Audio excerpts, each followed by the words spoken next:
I want you to sit down right now as you listen to this video. There's this slogan that we are the leaders of tomorrow, the youth are the leaders of tomorrow, right? And now that you're 30 or you're 40, people are still telling you that you're the leaders of tomorrow at 40.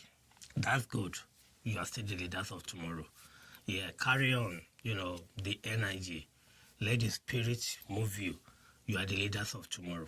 But now let's reflect. If you look back in the history, you will realize that most of Nigerian leaders, they get into power or into leadership in their 30s. Let that sink. How old are you now? That's not even the bone of contention right now. Before the last administration, how old are you? And after the last administration, how old are you now? Please do me a favor.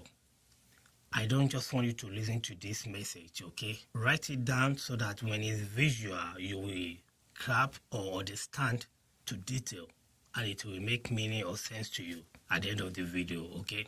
Get a pen and paper. Write down your age before the former administration.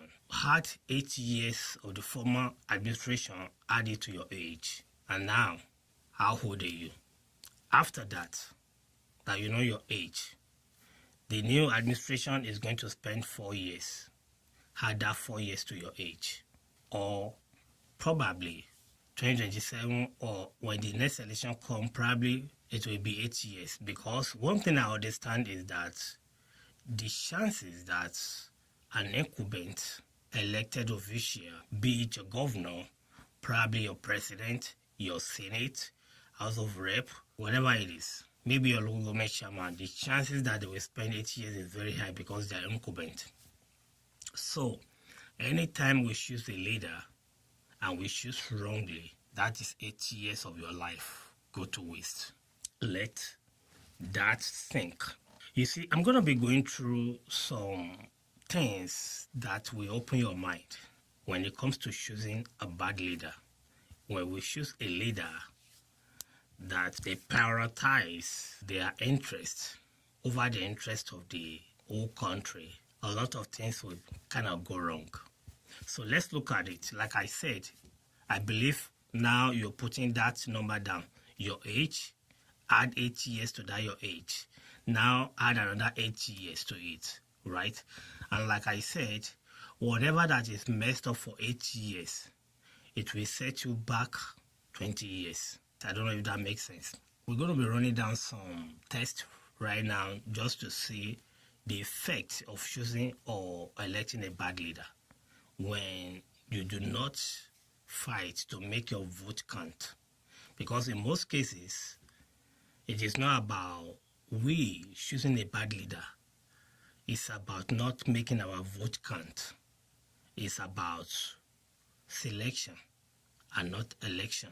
Bad government often mismanage public funds, leading to corruption, wasteful, and unsustainable debt.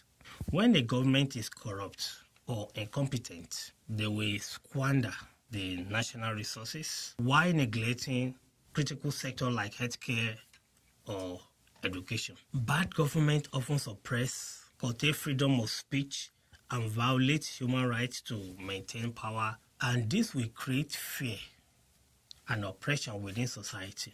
Example again would be that when a government that imprison journalists, activists, or opposition leaders create an environment where people live in constant fear of persecution, the quality of life will be deteriorating for ordinary citizens.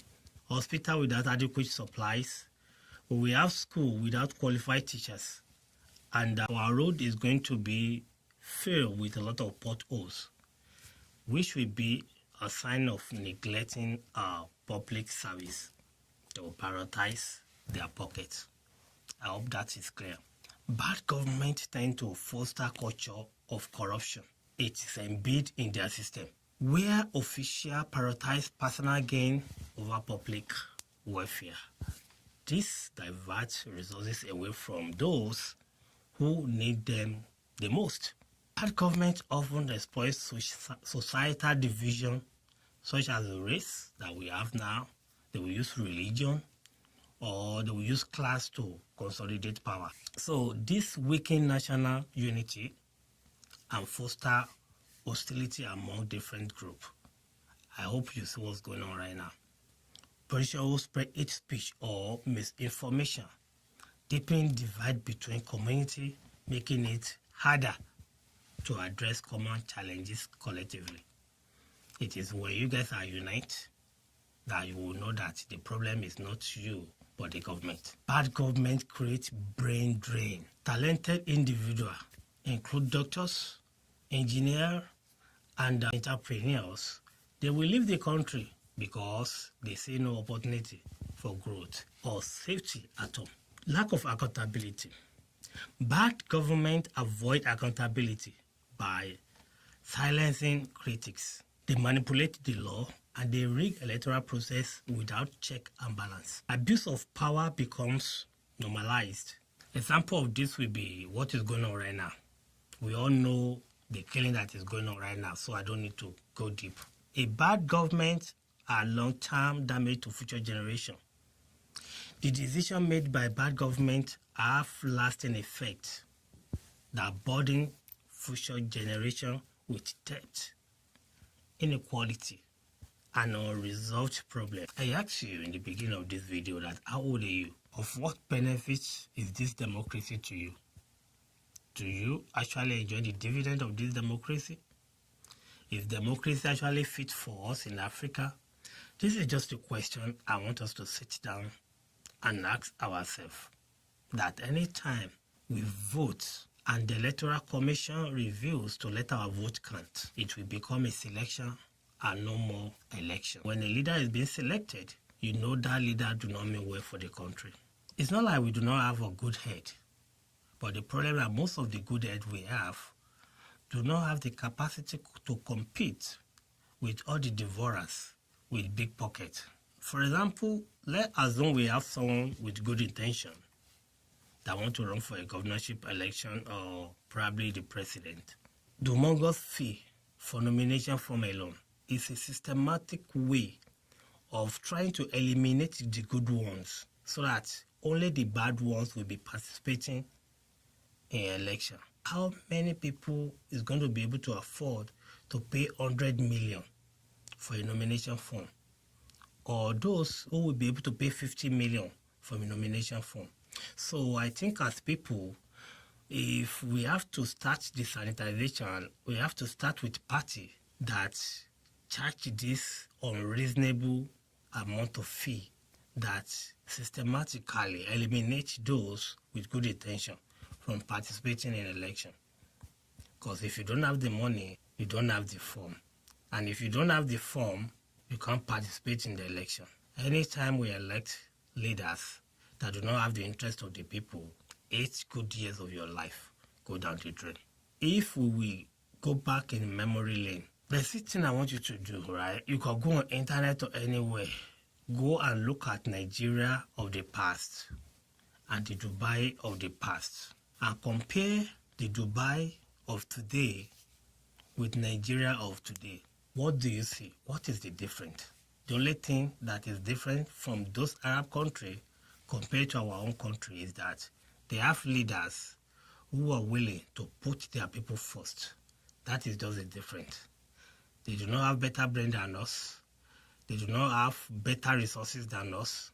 The only thing they have that is better than ours, they have leaders who are willing to serve, not leaders who are coming to be fighting or to prioritize 150 million naira SUV over giving all these young kids a better school. They would rather vote for buying an SUV that will cost 150 million than to have a better healthcare system and not having the need to fly out of the country for health treatment. I mean, I can go on and on and on and on. I'm just trying to point out that there's a difference between a leader and those leaders that want to serve his people. This is just a wake-up call that anytime your election is not accounted for, it is 8 years of your life that go down the drain. I don't know if I'm shouting, but if you think this is loud enough, I would like us to reflect on it. at your age right now, we're still going to have some people that will tell you that you are the leader of tomorrow. If you believe in that, it means you are still sleeping. But I'm going to tell you today that the power is in our hand, and it is time that we rise up and demand for a country that works for both the rich and the poor. A country that will prioritize merit and not favoritism. We need a country that even a son of a blacksmith will have equal chance as any other citizen. That is where we have a country. Until we have leaders who will prioritize a good school, a good health system, a good road, stable electricity, rather than fighting over 150 million SUV. That's just my little take today. I would like us to reflect on this. Let's think about it and make sure that we make our voice heard, that enough is enough. We cannot continue to live in agony while the land is flowing with milk and honey. Until next time, God bless Nigeria. God bless the people of Nigeria. Bye-bye.